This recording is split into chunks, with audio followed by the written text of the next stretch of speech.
Mon Dieu, quelqu'un aide à la porte maintenant. Avant de te raconter tout ça, dis-moi, où est-ce que tu regardes cette vidéo et quelle heure est-il chez toi? Parce que ce que tu vas entendre maintenant n'est pas seulement une histoire de panique et de chance, c'est l'histoire de ceux que la société oublie et de la vérité qu'ils aiment arracher au silence. Alors, avant d'aller plus loin, clique sur j'aime, abonne-toi et active la cloche si tu veux entendre d'autres récits qui montrent que la dignité ne connaît pas d'habits de luxe. Respire un grand coup, tiens-toi prêt, parce que ce qui suit va te tenir en haleine du premier mot au dernier souffle. Le portail en fer forgé de la villa s'ouvrait lentement, grinçant comme une vieille sentence, et une odeur douce de parfum importé, mêlée à celle, plus âpre, d'un barbecue oublié, flottait dans l'air d'été. Les lanternes du jardin jetaient des taches d'or sur la pelouse impeccable, et une fontaine murmurait une musique apprise pour calmer les invités. Marie nettoyait la terrasse, son seau au bord du pas de la porte, la peau des doigts assouplie par la pluie de savon, tandis que, à l'intérieur, une fête battait son plein. Personne ne remarquait la sueur qui perlait sur son front, ni l'usure de ses chaussures, ni la façon dont elle serrait son châle pour ne pas qu'on voie la photo d'un enfant dans sa poche. Ce soir-là, un garçon de 9 ans, Lucas Delacroix, fils d'un des hommes les plus riches de la ville, jouait près de la piscine avec un ballon lumineux. Il suffisait de peu pour qu'un jeu devienne catastrophe, et Marie prit une décision que personne n'attendait. La villa appartenait à Victor Delacroix, un magnat du bâtiment connu pour ses dîners rutilants et son sourire mesuré. Autour d'eux gravitait un petit théâtre d'apparence. Camille, sa fiancée en robe ivoire, Henri, le majordome en costume noir, Marc, le chef de la sécurité en lunettes sombres, Sonia, la collègue de Marie qui préparait des plateaux, Léa, la journaliste invitée par politesse, Benoît, l'ami d'enfance du fils, et l'inspecteur Moreau, qui venait rarement mais qui connaissait les secrets de la ville. Tous ces noms allaient d'une façon ou d'une autre jouer un rôle. Marie n'était pas seulement la femme de ménage, elle était la dépositaire des gestes invisibles, celle qui connaissait la villa mieux que quiconque, qui avait appris à lire les silences des couloirs et les fissures dans les tapisseries. Son histoire commençait loin des lustres et des serviettes en lin. Petite fille d'immigrés, elle avait grandi dans un appartement où l'on apprenait à économiser l'eau et à réparer les jouets plutôt que les remplacer. À 17 ans, elle avait tenu la main d'une mère malade à l'hôpital. Elle avait appris le goût du café froid à 3 heures du matin et la patience des heures à balayer des corridors. À 20 ans, elle avait perdu un frère dans un accident que personne n'avait gardé en mémoire. Et c'est cette mémoire, lourde et précise, qui alimentait maintenant sa vigilance. Elle n'aimait pas qu'on la regarde comme si elle n'existait pas. Elle connaissait chaque recoin de la maison, les circuits des caméras, l'odeur d'huile que la vieille chaudière laissait parfois, le cliquetis d'une fenêtre mal fermée. Et cette nuit, tout ce savoir allait se retourner en actes. Avant l'incident, il y eut de petits signes, presque ridicules, qui auraient pu rester des riens. Un ballon qui rebondit trop près du bord de la piscine, un verre oublié sur une table basse, un mouvement brusque dans la cuisine quand le traiteur fermait un placard trop tôt. Marie remarqua tout, sentant sous ses chaussures le froid de la dalle, entendant le clapotis de la fontaine comme si c'était un avertissement. Elle passa la main sur une chaise et trouva un morceau de ruban usé, un fragment de plastique lumineux qui vibrait encore de la chaleur d'une LED. Elle inspira le parfum des invités, un mélange de jasmin et de chiffres, et vit le garçon courir. Lucas s'approcha d'un coin non surveillé. La soirée était bruyante, les conversations recouvraient le monde comme un tapis sonore, et personne ne cria. C'est dans ce silence gêné que la catastrophe se noua. Le ballon dérapa, Lucas glissa, la bordure de la piscine était humide comme une peau. Ses petites mains cherchèrent une prise qui n'existait pas. À l'intérieur, on entendit d'abord un éclat de verre qui semblait loin, puis un cri aigu, court comme une alarme. « Lucas !» cria quelqu'un. « Mon fils !» dit une voix qui trembla d'un ton que l'on avait rarement entendu de Victor. Marie n'hésita pas, elle lâcha son chiffon, sentit l'odeur de l'eau chlorée, sentit la traction des muscles et le goût métallique d'une peur bien connue. Elle courut. Il y eut 10 secondes qui duraient comme des siècles, et dans ces secondes, tout le monde révéla son visage vrai. Dialogue au moment critique, 10 échanges rapides et tendus. Il est tombé, dit Camille, la voix tremblante. Quelqu'un appelle une ambulance, répondit Henri en reculant. Pas maintenant, je l'ai vu couler, cria Benoît en s'approchant. Attends, ne saute pas, dit Marc, la main levée. Je saute, dit Marie sans réfléchir. Mais vous allez vous blesser, protesta Sonia. S'il vous plaît, reculez, dit Léa, le téléphone en main. Il est sous l'eau, hurla une femme parmi les invités. Plongez, plongez maintenant, ordonna Victor d'une voix qui se brisa. Tiens bon, Lucas, tiens bon, murmurait l'inspecteur Moreau en s'agenouillant. Ces enfants. Les échanges étaient lacérés d'émotions. Chacune des paroles portait la marque d'une hésitation, la preuve d'une responsabilité qu'on cherchait à refiler. Marie plongea, sentit le froid soudain de l'eau, sentit le cœur du garçon battre comme une petite bête affolée, sentit ses propres poumons crier sous l'effort, sentit la pression de tous les regards comme une main sur sa nuque. Elle attrapa Lucas, elle sentit ses vêtements lourds, ses doigts glissèrent sur une peau qui avait la fragilité d'une lumière vacillante. Elle remonta, émergea sous un ciel qui semblait avoir cessé de respirer, et posa l'enfant sur le bord. La bouche de Marie écrasa l'eau, donna 2 insufflations, et sentit enfin le hurlement qui explosa en un son long et animal, le son d'une maison qui venait d'apprendre qu'elle n'était pas invulnérable. La première réponse sociale fut un spectacle de convenance et de culpabilité. Certains invités applaudirent d'un geste nerveux, d'autres firent semblant d'ignorer, comme si le son de la baignade pouvait être effacé par une prise de verre. Victor se précipita, ses mains tremblaient, ses yeux cherchaient celui qui pourrait porter le blâme. Camille pleurait, mais d'une manière presque calculée, comme si ses larmes faisaient partie de la scénographie d'une vie opulente. Marc appela les secours, mais son regard cherchait la caméra, la preuve qui pourrait lui permettre de sauver sa réputation. On fit des photos, on posta, on vérifia le meilleur angle. Et au milieu de tout cela, Marie, mouillée, les cheveux plaqués sur le visage, refusa qu'on la fasse disparaître dans l'arrière-plan. Elle essaya d'expliquer calmement, elle refusa de laisser le récit se dissoudre dans un prisme d'excusations et d'oubli. Les accusations arrivèrent vite et avec la force d'une marée préparée. D'abord des murmures. « Comment a-t-on pu laisser un enfant sans surveillance ?» dit un invité en chuchotant. Ensuite, une instruction sèche de Victor. « Fermez l'accès à la piscine tout de suite », dit-il en pointant du doigt. Puis une manœuvre d'écriture invisible, Camille cherchant à cadrer le récit, faisant de Marie et de Sonia des fautives par omission.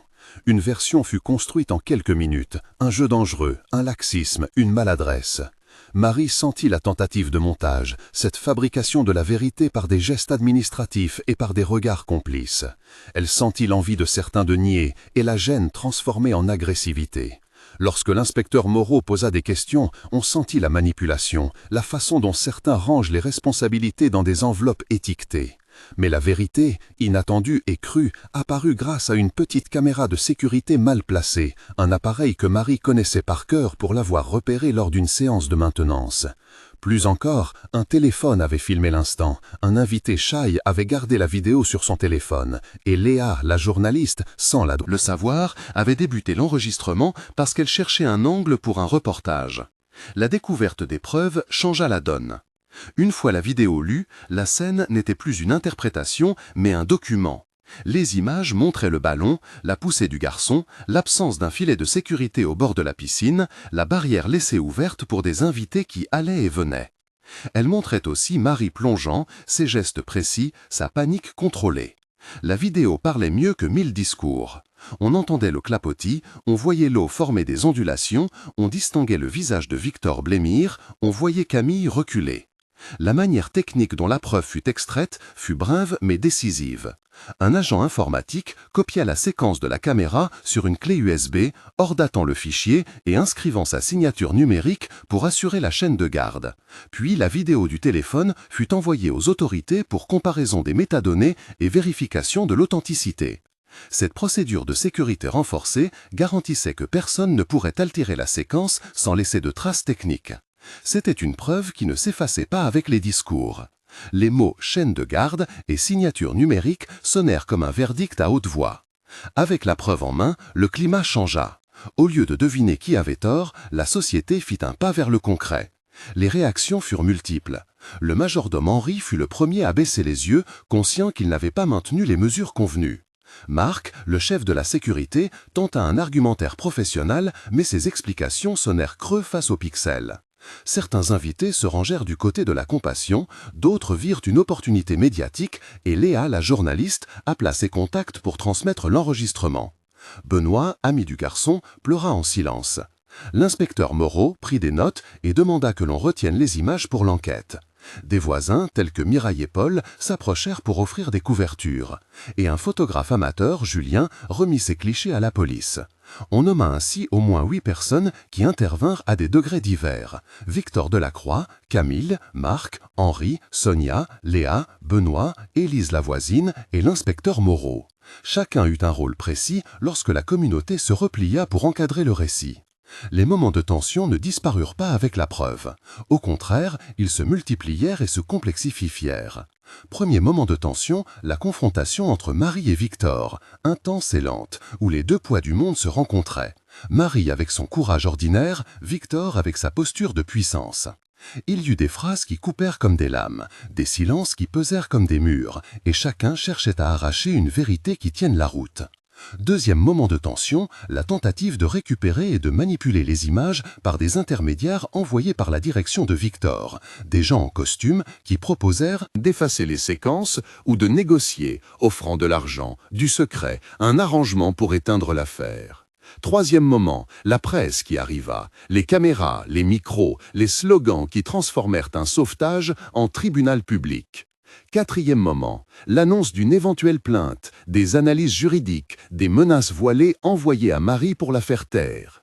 Chacun de ces moments fut joué longuement, avec des respirations, des pauses, la montée d'une colère froide qui ne laissait aucun répit. Malgré les menaces et la pression, une large partie de la communauté choisit de soutenir Marie. Sonia organisa une collecte pour acheter des vêtements secs. Léa publia un article qui rendit la séquence virale. Élise, la voisine, hébergea Marie pour une nuit. Et Benoît témoigna publiquement en disant qu'il avait vu la scène de près. On vit des noms se multiplier dans des déclarations solidaires. Mireille, la voisine, Paul, le boulanger qui offrit du pain pour la cantine de l'enfant, Juliette, l'assistante sociale, qui proposa un soutien psychologique, et Karim, un ami de Marie, qui fit le lien avec une association de défense des travailleurs domestiques. Ces personnes n'étaient pas des figurants, elles agissaient, chacune à sa manière, pour soutenir la vérité. La pression populaire fit pencher la balance. La chute sociale de l'antagoniste fut progressive et alambiquée. Victor ne fut pas immédiatement arrêté. Il tenta d'user de son influence, de temporiser, d'engager des avocats, d'organiser des réunions pour déminer la perception publique. Il fit des communiqués lissés, une déclaration publique se voulant compatissante. Il fit des dons à des associations pour détourner l'attention. Il envoya des messages privés. Il chercha à racheter l'histoire. Mais la vidéo avait une force que l'or ne pouvait acheter. Les autorités ouvrirent une enquête officielle sur les conditions de sécurité de la propriété et sur la responsabilité de la surveillance.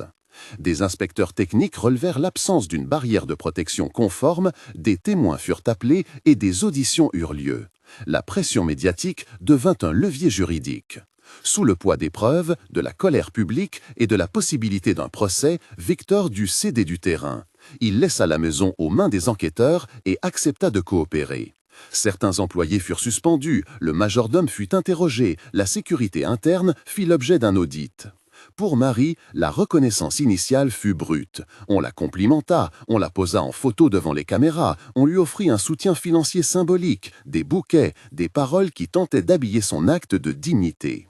Mais cette reconnaissance ne couvrit pas les retombées. Peu après, elle reçut des lettres anonymes, des enveloppes sans nom laissées près de sa porte, une voiture noire qui passa trop lentement sous sa fenêtre à 2 heures du matin. On sentit la revanche possible des puissants, la mécanique habituelle de la rétorsion. Elle fut suivie une nuit, des appels téléphoniques muets marquèrent un temps d'anxiété. La victoire avait des bords tranchants. La menace remanescente prit des formes subtiles et effrayantes. Un jour, une enveloppe arrivée sans adresse contenait une photo du jardin prise de nuit. Une autre fois, une trace de pas récente apparut devant sa porte. Le sentiment d'être observé grandit. Marie commença à dormir chez des amis, à changer de trajet, à se méfier des inconnus. Ce fut un combat pour rester normale dans un monde qui cherchait à la rendre exceptionnelle, puis à la neutraliser. La ville se divisa entre ceux qui criaient vengeance pour Lucas et ceux qui murmuraient que l'on exagérait la menace pour faire monter la cote d'un tournage ou d'une campagne. Malgré tout, la transformation sociale commença à prendre forme et à durer. 1 mois après l'incident, l'atmosphère était encore tremblante, mais plus ordonnée. Une réunion publique fut organisée dans la mairie. L'inspecteur Moreau fit un compte-rendu des conclusions préliminaires. Absence de barrières conformes, sécurité défaillante, responsabilité administrative partagée. Victor s'engagea à financer la mise aux normes de toutes les piscines privées accessibles à des enfants, à installer des alarmes et à suivre des recommandations techniques. Marie, timidement, fut invitée à témoigner devant une commission pour défendre des mesures de prévention. On parla d'un fonds d'aide aux travailleurs domestiques pour couvrir les frais médicaux et les formations en premier secours. Elle reçut des offres d'emploi ou d'intervention, mais refusa de transformer son geste en marchandise. 1 mois plus tard, elle retournait pour la première fois à la villa, non comme employée, mais comme témoin dans un débat public sur la sécurité. 3 mois plus tard, l'affaire avait connu un retournement institutionnel. Le rapport final de l'inspection générale recommanda des mesures réglementaires. Obligation de barrières pour les piscines privées utilisées lors d'événements, sanctions administratives pour les propriétaires négligents et formation obligatoire en secourisme pour le personnel employé dans les résidences accueillant du public. Une association locale prit forme, portée par Léa et Juliette, un collectif intitulé « Garde et soins » qui proposait des ateliers gratuits pour les travailleurs domestiques afin qu'ils puissent être formés aux gestes qui sauvent. Marie fut invitée à participer à un documentaire sur la valeur du travail invisible, et son image devint un symbole d'un nouveau récit, celui où la responsabilité sociale n'est plus laissée aux seules bonnes intentions. À ce stade, la ville avait commencé à changer de regard. 6 mois plus tard, le paysage avait évolué plus profondément. Une petite fondation fut inaugurée, portant le nom du garçon sauvé, destinée à financer des formations et des installations de sécurité dans les quartiers. Victor fit un don, mais la fondation fut administrée par des personnes indépendantes avec l'objectif d'éviter la récupération médiatique. Marie avait accepté d'être la marraine symbolique de programmes de formation, mais refusait les loges, préférant les salles de classe et les ateliers. Elle avait ouvert Un petit local communautaire pour former d'autres travailleurs aux gestes d'urgence et à la reconnaissance des risques. La reconnaissance vint aussi sous forme de contrats légaux protégeant les droits des employés domestiques, et une campagne municipale encouragea les propriétaires à se conformer aux normes. La presse nationale avait relayé l'histoire, des émissions avaient invité Marie pour parler prose de sa trajectoire, et des politiques locaux avaient annoncé des mesures pérennes. Pourtant, au milieu de cette avancée tangible, il restait des ombres. Une menace persistait. Parfois, tard le soir, une silhouette passait devant la vitrine du local de formation. Un SMS anonymement envoyé revenait hanter sa paix. Et la sensation d'être toujours sous le regard d'un pouvoir qui se défend ne s'effaçait pas complètement. La conclusion de cette histoire ne fut ni un conte de fées, ni une victoire totale. Elle fut le récit d'une transformation lente, d'une vérité rendue visible par un acte humble et décidé. Marie répétait souvent, les yeux baissés, qu'elle n'était pas une héroïne, qu'elle avait fait ce que n'importe qui aurait fait si son enfant avait été en danger. Mais la société avait décidé de l'entendre autrement. Les conséquences pratiques furent réelles. Enquêtes, mesures, fondations, formations, lois et une reconnaissance publique qui permit à d'autres invisibles de parler et d'exiger leurs droits. Les noms qui avaient émergé restèrent dans la mémoire collective. Victor Delacroix face à sa responsabilité, Camille confrontée aux réalités de la vie privée et publique, Marc responsable de la sécurité, Henri le majordome, Sonia collègue fidèle, Léa la journaliste, Benoît l'ami et l'inspecteur Moreau qui avait fait son travail. Leur chute et leur reprise montrèrent que le pouvoir change d'expression quand on l'éclaire. Et au final, le jardin qui avait été scène d'un presque drame devint un symbole. Marie conserva la photo de Lucas dans sa poche et elle disait qu'elle n'avait fait que passer la main quand il le fallait. La ville reconnut des gestes, des décisions furent prises et un projet naquit pour que la prochaine fois qu'un enfant joue près d'une piscine, des barrières, des alarmes et des humains formés soient là pour éviter le pire. Pourtant, la dernière image qu'on laisse n'est pas totalement apaisée. Cette silhouette qui parfois longe encore la vitrine du local, le bruit d'une porte qui claque trop tard, une lettre sans adresse. La vigilance restait de mise. Alors maintenant je te pose la question. Toi, aurais-tu sauté ? Si cette histoire t'a touché, écris ta ville en commentaire et donne une note de 1 à 5 à l'acte de Marie pour que l'on sache jusqu'où cette histoire a voyagé. Chaque commentaire nous aide à faire en sorte que ces récits deviennent règles et non plus anecdotes. Si tu veux voir plus d'histoires où l'invisible reprend parole et gagne plus de justice, abonne-toi et partage ce récit. Parce que parfois, la vraie héroïne ne veut pas d'applaudissements, juste un monde un peu plus sûr pour tout le monde.